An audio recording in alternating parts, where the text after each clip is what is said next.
Hey everyone, and welcome back to the Timeless Wisdom Podcast, right here on the Monkey Mind Mechanics channel.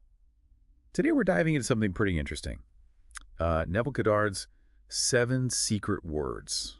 You know, if you're into New Age stuff and the law of attraction, Goddard's work is definitely worth checking out. He says that these 7 words, when you repeat them and really believe them, can unlock some serious manifesting power.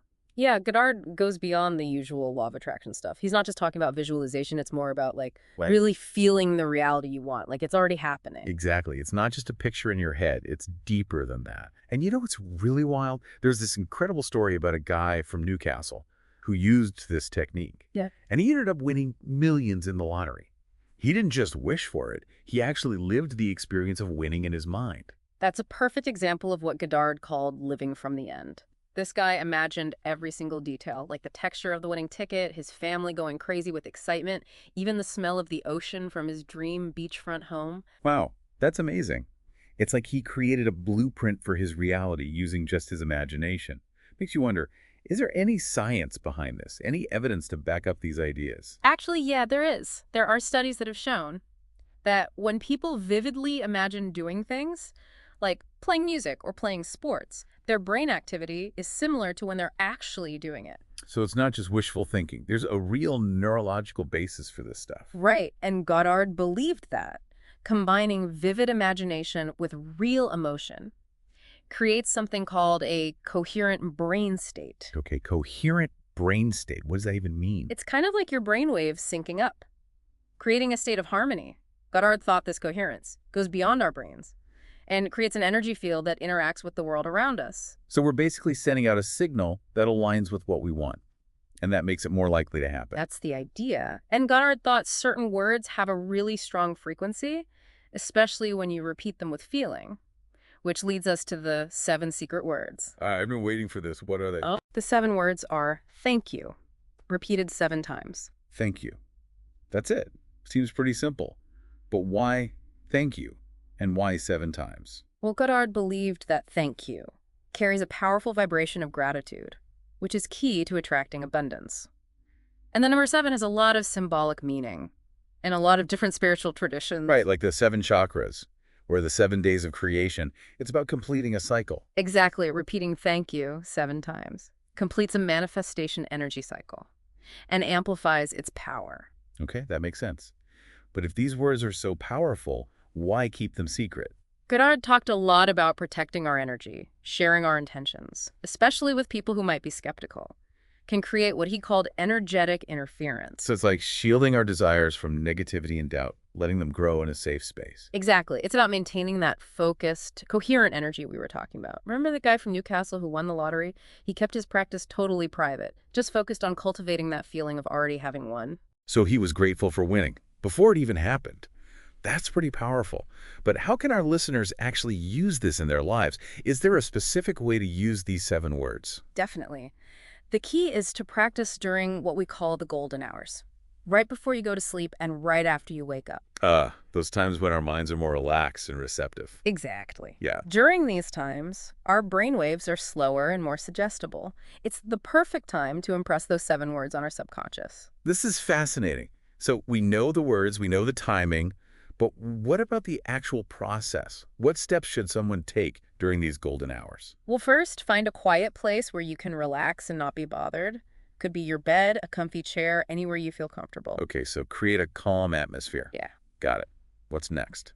Close your eyes, take a few deep breaths, and let go of any tension or thoughts that are running through your mind. This helps you center yourself and clear your head. It's like hitting the reset button on your mind, getting rid of all the clutter. Exactly. Now, this is where it gets interesting. Vividly imagine the reality you want using all your senses. Don't just see it, feel it, experience it like it's already happening. So if someone wants to be financially abundant, they wouldn't just picture a pile of money. Yeah. They would feel the relief of not having to worry about money. Maybe even imagine the joy of sharing their wealth with loved ones. Exactly. It's about creating an experience with all your senses.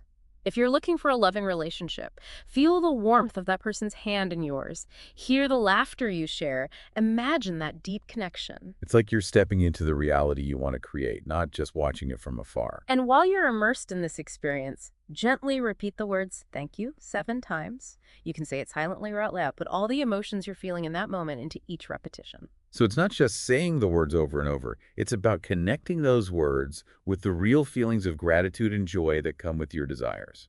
That's right. You're basically anchoring those desires in your subconscious mind, making them feel real and achievable. And remember, consistency is key. The more you practice this during those golden hours, the more you prepare your mind for your intentions to take root. It's like taking care of a garden. You plant the seeds, you nurture them, and with a little patience and care, they'll eventually bloom. I love that analogy. And just like a gardener gets rid of weeds to help their plants grow, we protect our intentions by keeping them secret. Right, we talked about that earlier. It's about minimizing the negative energy and doubt from other people. Now, some people might be wondering, is there any science behind this idea that gratitude helps with manifestation? Yeah, it does sound a little mystical. But I've heard of studies that show gratitude can actually have positive effects on our brain chemistry and how we feel overall. Exactly. Gratitude releases dopamine and serotonin. Those are the feel-good chemicals that make us feel happier and more motivated. It's like a positive feedback loop. The more grateful we feel, the more we attract things to be grateful for. It's like getting our minds ready for abundance by being thankful for what we have. And that's a powerful state to be in, not just for getting material things, but for living a more fulfilling life overall. You know, this reminds me of that guy from Newcastle. He didn't just imagine winning the lottery. He imagined the joy of sharing his winnings with his family, the freedom to travel, the feeling of security. Right, he focused on the positive emotions and experiences that the money would bring, not just the money itself. That's really important. So it's not about being fixated on a specific result. It's more about the feelings and experiences you want to create in your life. Exactly. It's about aligning your energy with the core of your desire, not just what it looks like on the surface. This is really inspiring. But I bet some listeners are thinking, okay, this all sounds good, but how do I know if it's really working? How do I know if I'm doing it right? That's a great question. It's important to remember that manifestation is a process. It's not like something magical happens overnight. It takes time, consistency, and a willingness to trust that things will work out. So patience is key. Absolutely. It's about having faith that things are happening at the right time, even if we can't always see the bigger picture. Remember the Newcastle guy? He didn't win the lottery the day after he started doing this. It took time for his energy to shift and for the right things to happen. That makes sense. I guess it's easy to get discouraged if we don't see results right away. But we have to remember that this is a long-term thing. We're developing a mindset of abundance, and that takes time and effort. And that brings us to another crucial point, the importance of believing. We've talked about the power of imagination, the importance of gratitude and taking action, but without truly believing, none of it will really work. It's like trying to build a house on sand. It won't last. Exactly. Belief is the foundation of manifestation. It's that unshakable feeling that what we want is possible, that we deserve to receive it. So how can we develop that strong belief, especially when things are tough or we face setbacks? One powerful way is to focus on the proof. Look for times in your life when your thoughts or intentions became reality. Even small synchronicities or coincidences can be signs that you're on the right path. Like that time I was thinking about a certain book, and then the very next day a friend randomly gave it to me. Exactly. Those are like little winks from the universe, those moments that tell you to keep going, you're getting there. And every time you notice one of those moments, it strengthens your belief and makes it easier to trust the process. So it's about noticing those little clues, those signs that we're headed in the right direction. And as you start to pay more attention to those signs, your belief will naturally grow stronger. And here's the amazing part. The stronger your belief, the more you'll attract things that support that belief. It's a cycle that keeps going. It's like creating our own luck by aligning our energy with what we want and then taking action. That's right. And that's the real power of these 7 words. They're not just some magic formula. They remind us that we have the power to create. We can shape our reality through our thoughts, emotions, and beliefs. Exactly. It's like a partnership between getting our energy right and actually taking steps towards what we want. That makes sense. It's about being receptive to guidance and then acting on it.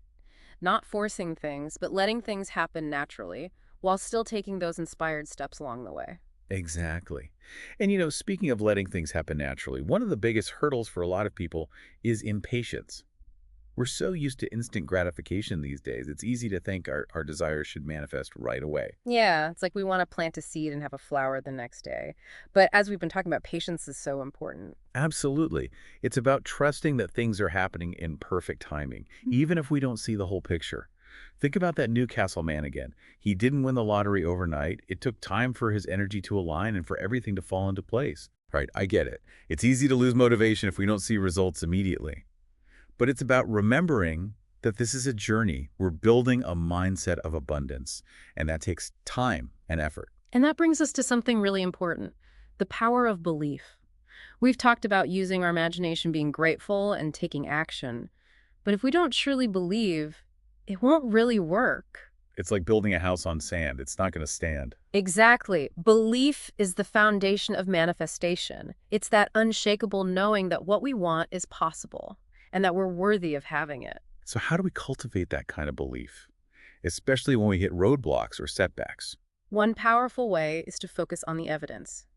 Look for examples in your own life where your thoughts or intentions became reality. Even small synchronicities or coincidences can be signs that you're on the right track. Like when I was thinking about a particular book, and a friend just happened to give it to me the next day. Exactly. Those are little nudges from the universe, telling you to keep going, you're on the right path. And each time you notice something like that, it reinforces your belief and makes it easier to trust the process. So it's about paying attention to those little breadcrumbs, the signs that we're heading in the right direction. And the more you tune into those signs, the stronger your belief will become. And here's the beautiful part. The stronger your belief, the more you'll attract experiences that confirm that belief.